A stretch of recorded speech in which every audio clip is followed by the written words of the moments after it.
दोस्तों, उत्तर प्रदेश में एक शहर पड़ता है आगरा, जो कि काफ़ी ज़्यादा फेमस है। और इसी आगरा में एक मोहल्ला पड़ता है बिनाहट। और इसी बिनाहट मोहल्ले में एक जगह पड़ती है नयापुर।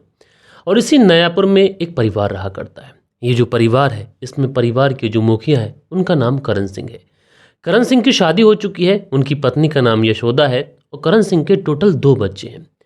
करण सिंह के जो छोटा वाला बच्चा है उसका नाम रौनक है और उसकी उम्र लगभग 9 साल के आसपास है। जो करण सिंह है ये सूरत में रहकर साड़ी का काम किया करते हैं, तो इस सिलसिले में अक्सर ये घर से बाहर ही रहते हैं। महीने 2 महीने में एक आध चक्कर ये अपने घर पे लगाते हैं। लेकिन उनकी गैर मौजूदगी में उनका जो छोटा भाई भानु सिंह है वो उनके परिवार का और घर वालों का बखूबी बहुत अच्छे से ख्याल रखता था। उधर जो यशोदा थी यानी करण सिंह की पत्नी, वो भी अपने बच्चों की बहुत अच्छे से परवरिश कर रही थी। क्योंकि शुरुआत में भले ही परिवार के पास में पैसों की किल्लत थी, लेकिन जब से ये करण सिंह सूरत में साड़ी की फैक्ट्री में काम करने के लिए गए थे, तो जो पैसों की किल्लत थी वो पैसों की किल्लत भी दूर हो चुकी थी। परिवार सब कुछ ठीक चल रहा था। यशोदा अपने बच्चों की बहुत अच्छे से परवरिश कर रही थी। बात कर रहा हूँ मैं 29 नवंबर साल 2024 की। 29 नवंबर साल 2024 ये वो दिन था कि जो सूरत में रहकर काम किया करते थे करण सिंह, वो भी अपने घर पे आए हुए थे। और 3 से 3:30 बजे के आसपास शाम के वक्त वो बाजार चले जाते हैं। करण सिंह बाजार जा चुके थे। उनके घर का छोटा बेटा रौनक जो था वो घर के बाहर ही खेल रहा था। लेकिन इसी बीच में जो करण सिंह की पत्नी यशोदा होती हैं, जब अपने बेटे को बाहर ढूंढने के लिए जाती हैं, तो बेटे का कहीं पर भी कोई पता नहीं होता है। वो तमाम दोस्तों से पूछती हैं किसी ने रौनक को देखा क्या, लेकिन जितने भी दोस्त होते हैं वो कहते हैं कि रौनक तो आज खेलने ही नहीं आया। जबकि यशोदा कह रही थी कि वो बाहर खेलने के लिए गया है। इसलिए यशोदा दौड़ी दौड़ी भागी भागी अपने देवर भानु के पास पहुंचती हैं। भानु सिंह से कहती हैं कि तुम्हारा जो भतीजा रौनक है उसका कहीं पर कोई पता नहीं चल रहा है। मैंने उसे हर जगह ढूंढ लिया है, तमाम उसके दोस्तों से पूछ लिया, लेकिन सब ये कह रहे हैं कि आज हमने उसे खेलते ही नहीं देखा। बड़ा परेशान हूँ। अब उसके बाद में भानु और जो यशोदा थी यानी देवर भाभी अपने उस भतीजे को हर जगह ढूंढने की कोशिश करते हैं। मोहल्ले पड़ोस में हर घर जाकर पूछने की कोशिश करते हैं कि यहाँ पर रौनक आया है क्या, लेकिन कहीं से भी कोई भी इन्फॉर्मेशन मिलती नहीं है। एंड उसके बाद में घबराई हुई यशोदा तुरंत अपने पति करण सिंह को कॉल कर देती है। कहती है कि जल्दी घर पे आ जाओ, हमारा जो छोटा वाला बेटा रौनक है उसका कहीं पर भी कोई पता नहीं चल रहा है। जैसे ही करण सिंह ये बात सुनते हैं तो घबराए हुए तकरीबन 5:30 से 6 बजे के आसपास वो भी अपने घर आ जाते हैं। उसके बाद में ये घर वाले पूरे गांव के अंदर हर उस खेल मैदान में हर उस दोस्त के यहाँ जाकर उस रौनक को ढूंढते हैं, लेकिन उसका कहीं पर भी कोई पता नहीं चल रहा है। गांव वाले भी ढूंढ रहे हैं, घर वाले भी ढूंढ रहे हैं, दोस्त भी ढूंढ रहे हैं, लेकिन रौनक का कहीं पर भी कोई पता नहीं है। लिहाजा कुछ लोग रौनक के घर वालों को यानी करण सिंह को ये कहते हैं कि एक बार जाकर पुलिस थाने में रिपोर्ट लिखा दो, क्योंकि पुलिस अगर अपने तरीके से छानबीन करेगी तो हो सकता है कि हमें रौनक के बारे में कुछ इन्फॉर्मेशन मिल जाए।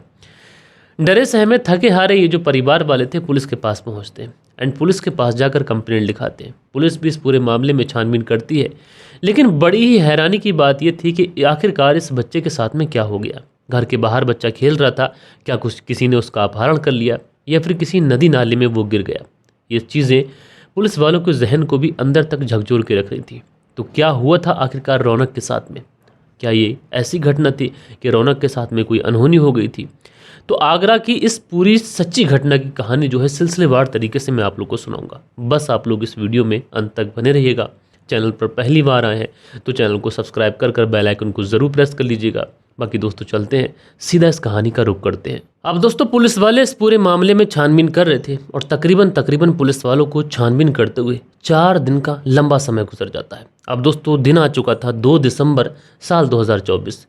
2 दिसंबर साल 2024 को सुबह के तकरीबन 6 बजे के आसपास जो करण सिंह का घर है उनके घर के ही पीछे एक गली है और उसी गली में एक और घर है।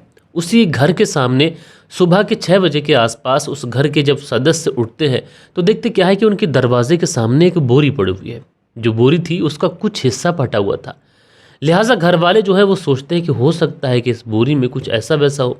एंड उसके पास जाकर जब देखते हैं तो जो पड़ोसी होते हैं करण सिंह के, जिनके दरवाजे के आगे वो बोरी मिली थी, उनकी तो चीखें निकल जाती हैं। दरअसल इस बोरी के अंदर किसी का शव पड़ा हुआ था। शव को जब देखा जाता है तो पता चलता है कि ये शव किसी और का नहीं बल्कि करण सिंह के 9 साल के बेटे उसी रौनक का था। अब दोस्तों किसी के घर के सामने अगर ऐसी बोरी मिले जिसमें शव हो तो उस घर वालों की दहशत का अंदाज़ा आप लोग लगा सकते हैं। अच्छा, ये घर वाले इसलिए भी परेशान थे कि जो करण सिंह थे, जिनका बेटा लापता हुआ था, जिसके बच्चे की डेड बॉडी उनके घर के सामने मिली थी, उनके घर वालों से उसकी अनबन चला करती थी, यानी दुश्मनी का एंगल भी था। अब ऐसे में इन घर परिवार वालों को चिंता होती है, तुरंत पुलिस को इन्फॉर्म कर देते हैं।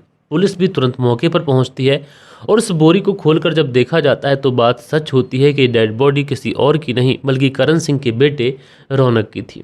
अब दोस्तों, 4 दिन से जिस बच्चे को पुलिस ढूंढ रही थी, उस बच्चे की जो डेड बॉडी थी, ये करण सिंह के घर के ही पीछे गली में उनके ही मोहल्ले में रहने वाले एक व्यक्ति के गेट के पास मिली थी।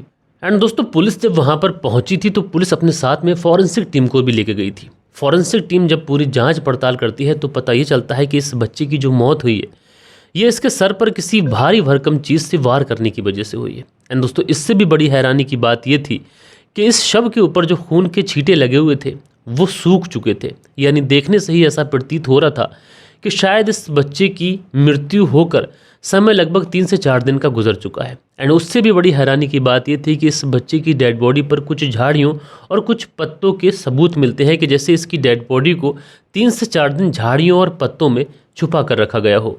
अब दोस्तों, पुलिस इस पूरे केस में बहुत ज़्यादा सतर्क हो जाती है, क्योंकि पहले जब मामला गुमशुदगी का था तो शायद पुलिस इस पूरे मामले में उतनी ज़्यादा सतर्क नहीं थी, लेकिन अब चूंकि बच्चे की डेड बॉडी मिल चुकी थी, इसलिए पुलिस उस के आधार पर, यानी हत्या हो चुकी है, अब इस पूरे मामले को बहुत तेज़ी के साथ में सुलझाने के लिए लग जाती है, क्योंकि कातिल कौन है इसका पता लगाना बहुत ज़्यादा ज़रूरी था।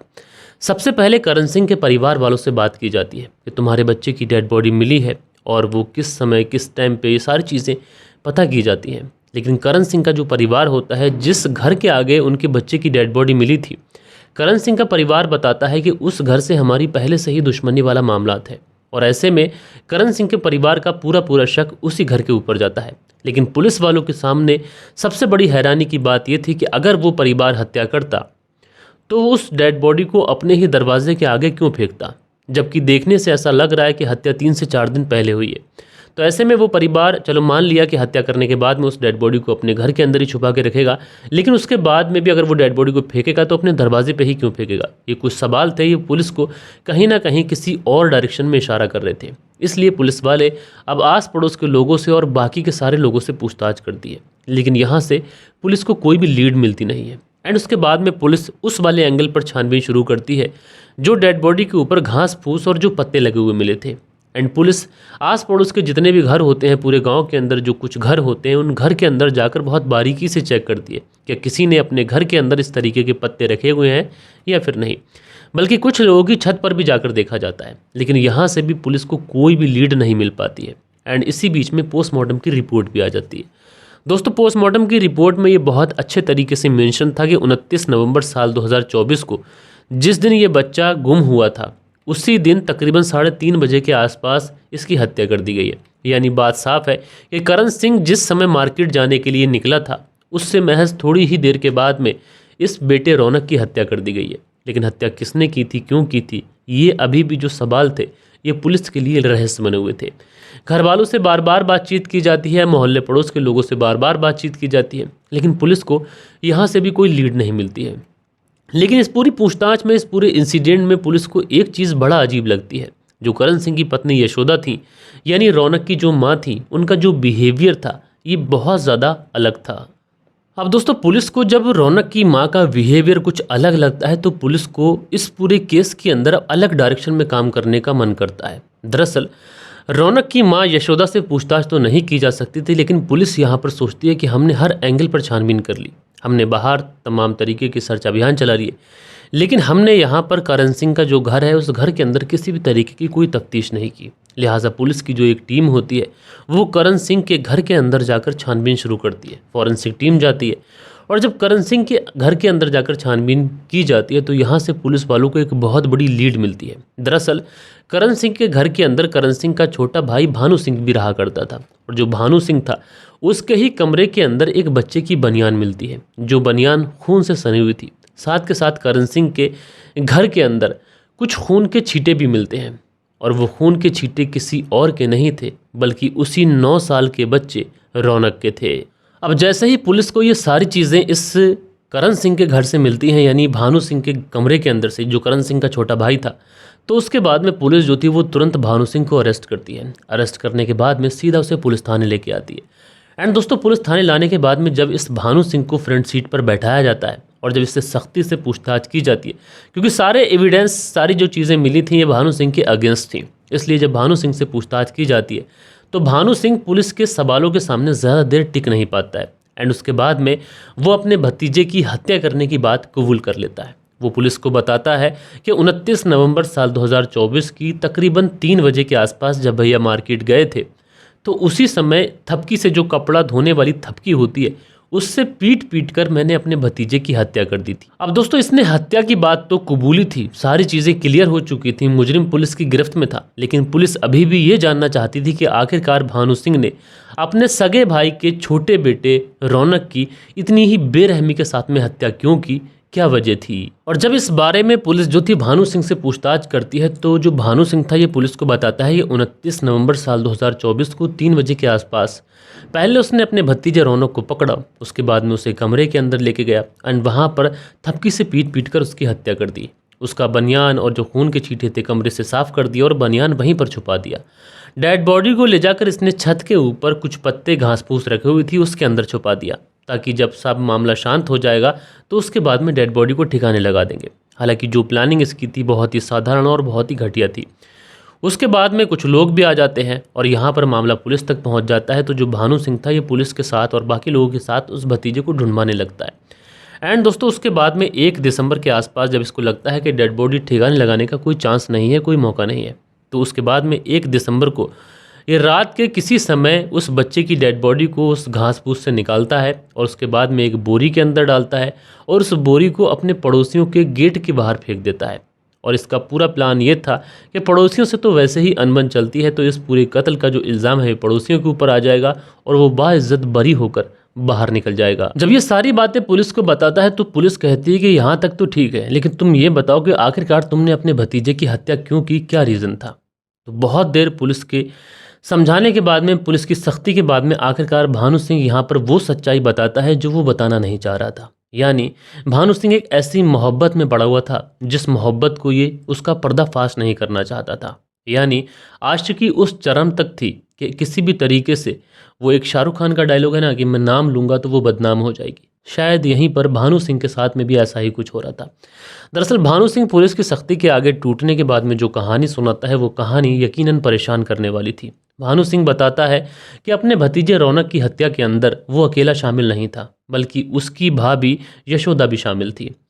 अब जैसे ही ये बातें पुलिस को बताता है तो पुलिस को बड़ी हैरानी होती है कि एक माँ आखिरकार अपने बेटे की हत्या क्यों कर सकती है। तो उसके बाद में भानु सिंह बताता है कि उसके जो भाई हैं ये साड़ी की कंपनी में सूरत में काम किया करते थे, साड़ी की फैक्ट्री में, और इस वजह से उनका काफ़ी दिनों के अंदर घर में आना होता था। यानी कई बार तो ऐसा होता था कि वो 2 से 3 महीने के बाद ही घर आया करते थे। और इस समय उसकी जो भाभी यशोदा थी उसने अपने देवर भानु सिंह को ही अपना पति मान लिया था और दोनों एक दूसरे के साथ में पति पत्नी की तरह ही ज़िंदगी बिताया करते थे। यानी दोनों के बीच में अवैध रिश्ते थे, नाजायज़ ताल्लुकात थे। ये सारी चीज़ें होती रहती हैं और इन लोगों को लगता है कि शायद जो करण सिंह है वो सूरत में ही काम करता रहेगा और यहाँ पर ये सारी चीज़ें ऐसे ही चलती रहेंगी। लेकिन दोस्तों, कहा जाता है कि झूठ, मक्कार, फरेब जो होता है ये ज़्यादा दिनों तक चल नहीं सकता। उसके बाद में 29 तारीख को ही सूरत से ये जो करण सिंह हैं वो घर वापस आते हैं और उसी समय ये बाज़ार जाने के लिए निकलते हैं। थोड़ी ही देर घर पर रुकने के बाद में जब ये बाज़ार जाने के लिए होते हैं कि सोचते हैं कि चलो कुछ ले आते हैं खाने पीने के लिए, तो उसी समय भानु सिंह और जो इसकी भाभी यशोदा थी ये दोनों सोचते हैं कि शायद आज के बाद में कई दिन तक मौका ना मिले, तो अभी हम लोग शारीरिक संबंध बना लेते हैं। ये दोनों एक दूसरे के साथ में आपत्तिजनक तरीके से होते हैं कि उसी समय घर का छोटा बेटा 9 साल का रौनक आ जाता है और जब वो अपनी माँ को अपने चाचा के साथ में ये सब कुछ करते हुए देखता है तो वो तुरंत अपनी माँ और चाचा से कहता है कि इस बारे में मैं पापा को बताऊंगा। अब जैसे ही ये बात वो कहता है तो भानु सिंह दौड़ कर दुकान जाता है और दुकान से कुछ चिप्स, कुछ नमकीन वगैरह लाकर अपने भतीजों को देता है जिससे वो बहल जाए और ये सारी चीज़ें भूल जाए। लेकिन उसके बाद भी जो रौनक था ये बार बार यही कह रहा था कि मैं इस बारे में पापा को बताऊंगा। अब जैसे ही ये बातें यशोदा सुनती है तो वो कहती है कि इसे पकड़ो, अगर ये करण सिंह को सब कुछ बता देगा तो हमारी ज़िंदगी बर्बाद हो जाएगी, इसे पकड़ो और इसे हमेशा के लिए ख़त्म कर दो। यानी अपने बेटे की कत्ल की जो साजिश थी वो इस यशोदा ने ही बनाई थी। उसके बाद में जो भानु सिंह था वो रौनक को पकड़ता है, पकड़ने के बाद में अपने कमरे के अंदर ले जाता है और वहाँ पर कपड़े धोने वाली थपकी से पीट पीट कर उसकी हत्या कर देता है। कितनी बेरहमी से उस 9 साल के बच्चे की हत्या की होगी। ज़रा सोचो उस बच्चे के ऊपर उस समय क्या बीत रही होगी। तो उसका ही चाचा और उसकी माँ उसको इतनी बेरहमी से पीट रहे हैं। दोस्तों उसके बाद में उसकी हत्या करने के बाद में ये जो खून के छींटे थे उसको साफ़ करते हैं और हत्या करने के बाद में इन्होंने डेड बॉडी को किस तरीके से ठिकाने लगाया था, ये सारी चीज़ें मैं ऑलरेडी आप लोग को बता चुका हूँ। तो इस तरीके से जब इस पूरे केस का पर्दाफाश होता है तो यकीनन दोस्तों हर कोई हैरान और परेशान होता है। आप लोग ऐसे माँ और ऐसी चाचा के बारे में क्या कहना चाहते हैं? आप लोग की जो भी राय है कमेंट्स में बताइएगा। बाकी दोस्तों बहुत अच्छा लग रहा है कि आप हमें इस चैनल पर अच्छा प्यार दे रहे हैं, लेकिन अभी भी आप लोग वीडियोस को शेयर नहीं कर रहे हैं। तो ज़्यादा से ज़्यादा तादाद में वीडियोस को शेयर करिए और हमारे फेसबुक पेज को जाकर ज़रूर सब्सक्राइब कर लीजिए। बाकी दोस्तों मिलते हैं कल के दिन किसी और स्टोरी के साथ में। जब तक के लिए अपना ख्याल रखें, देश का ख्याल रखें, परिवार के रिश्तों की अहमियत को समझें। जय हिंद, जय भारत।